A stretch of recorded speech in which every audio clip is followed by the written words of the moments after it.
നമസ്കാരം, ഞാൻ കിളിയൂർ അജിത്. കിളിയൂർ ടാക്കീസിലേക്ക് എല്ലാ പ്രേക്ഷകർക്കും സ്വാഗതം. ദേശചരിത്രം എന്ന പങ്ക്തിയിൽ ഇന്ന് അവതരിപ്പിക്കുന്നത് വെള്ളറട തെക്കൻ കുരിശുമലയെക്കുറിച്ചാണ്. തിരുവനന്തപുരം ജില്ലയിൽ നെയ്യാറ്റിൻകര താലൂക്കിൽ വെള്ളറടയിൽ കേരള തമിഴ്നാട് അതിർത്തിയിൽ കൊണ്ടകെട്ടി മലമുകളിൽ തെക്കൻ കുരിശുമല സ്ഥിതി ചെയ്യുന്നു. നെയ്യാറ്റിൻകര ലത്തീൻ രൂപതയിലെ പ്രധാന തീർത്ഥാടന കേന്ദ്രമാണ് തെക്കൻ കുരിശുമല. ആത്മീയ നിർവൃതി തേടി ആണ്ടുതോറും ലക്ഷക്കണക്കിന് വിശ്വാസികൾ ഇവിടെ തീർത്ഥാടനത്തിന് എത്താറുണ്ട്. 2 ഘട്ടമായാണ് ഇപ്പോൾ തീർത്ഥാടനം. ഓശാന ഞായറിന് തൊട്ടു മുമ്പുള്ള ഞായറാഴ്ച മുതലാണ് പ്രധാന തീർത്ഥാടനം. പെസഹ വേഴത്തിനും ദുഃഖ വെള്ളിയാഴ്ചയിലുമാണ് 2ാം ഘട്ട തീർത്ഥാടനം.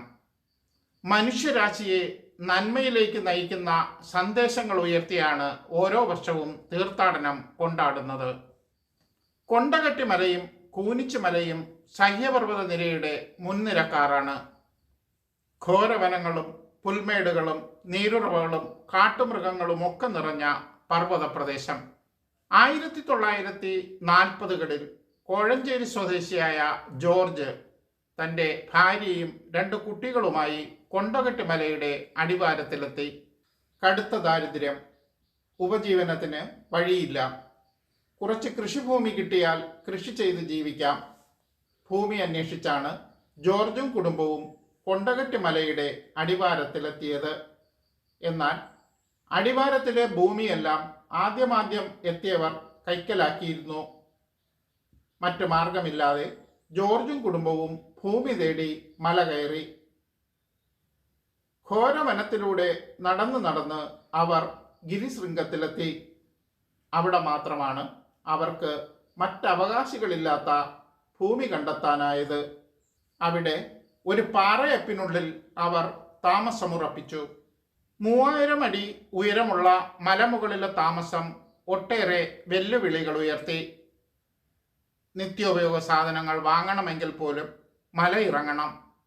കായ്കനികളും കാട്ടുകിഴങ്ങുകളും ഭക്ഷിച്ച് അവർ പാറയിടുക്കിലെ മൺതിട്ടകളിൽ കൃഷി ആരംഭിച്ചു. ക്രിസ്തീയ വിശ്വാസിയായ ജോർജിനെ അലട്ടിയ മറ്റൊരു പ്രശ്നമായിരുന്നു പ്രാർത്ഥനാ സൗകര്യം. പള്ളിയിലെത്താനും മലയിറങ്ങണം.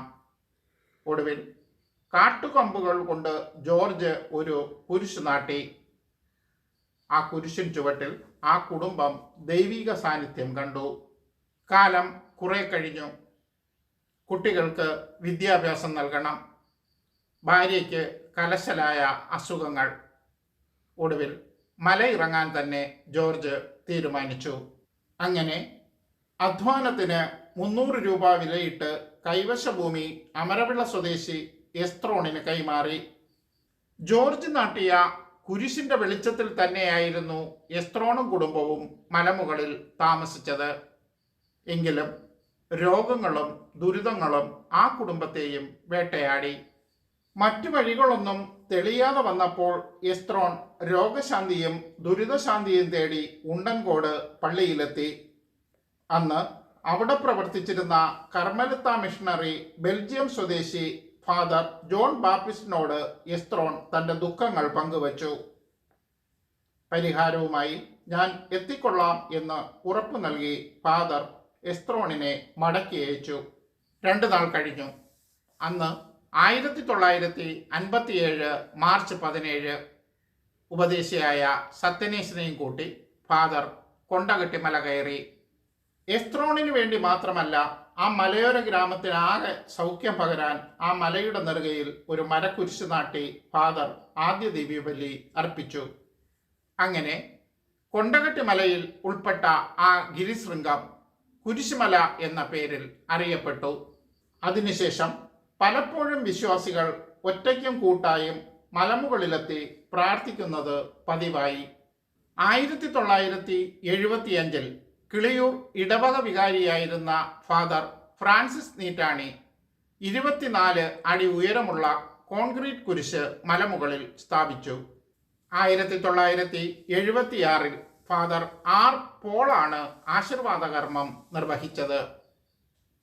ഫാദർ ഇഗ്നേഷ്യസ് ആണ് കുരിശിന്റെ വഴിയിൽ 13 കുരിശുകൾ കൂടെ നാട്ടിയത്. 1984 ജേക്കബ് അച്ചാരുപറമ്പിൽ തിരുമേനി തെക്കൻ കുരിശുമലയെ തിരുവനന്തപുരം രൂപതയുടെ ഔദ്യോഗിക തീർത്ഥാടന കേന്ദ്രമായി പ്രഖ്യാപിച്ചു. ഇതിനിടെ ചിലർ വർഗീയ വിദ്വേഷങ്ങൾ ഉയർത്തി കുരിശുമലയുടെ പവിത്രത തകർക്കാൻ ശ്രമം നടത്തിയെങ്കിലും അവസരോചിതമായ ഇടപെടലുകളിലൂടെ അവയെ തടയാൻ കഴിഞ്ഞു. ഇക്കാലത്ത് കുരിശുമലയെ ഒരു തീർത്ഥാടന കേന്ദ്രമായി ഉയർത്താൻ നിർണായക പങ്ക് വഹിച്ചത് ഫാദർ എം നിക്കോളാസ് ആണ്. 1991 ഉണ്ടൻകോട് ഫെറോനയുടെ പ്രഥമ വികാരിയായി ഫാദർ ജി ക്രിസ്തുദാസ് എത്തിയതോടെയാണ് കുരിശുമലയിൽ വലിയ വികസനങ്ങൾ എത്തിയത്. പിയാത്ത ധ്യാനപീഠം, കൊടിമരം, ഗത്സമൻ ധ്യാനപീഠം, കുരിശിന്റെ വഴിയിലെ രൂപപ്രതിഷ്ഠ, സംഗമവേദിയിലെ ദിവ്യബലി സൗകര്യങ്ങൾ എന്നിവയെല്ലാം ഈ കാലഘട്ടത്തിലാണ് ഒരുക്കിയത്. 2006 കുരിശുമലയെ പ്രത്യേക ഇടവകയായി ഉയർത്തി. ഫാദർ ജോയി മത്യാസ് ആയിരുന്നു പ്രഥമ വികാരി. കുരിശുമലയിലെ പ്രഥമ റെക്ടറും ഇദ്ദേഹം തന്നെ. 2007 മുതൽ ഒരു ട്രസ്റ്റിന്റെ നിയന്ത്രണത്തിലാണ് ഈ തീർത്ഥാടന കേന്ദ്രം പ്രവർത്തിക്കുന്നത്. മറ്റൊരു ദേശചരിത്രവുമായി വീണ്ടും കാണാം. നന്ദി, നമസ്കാരം.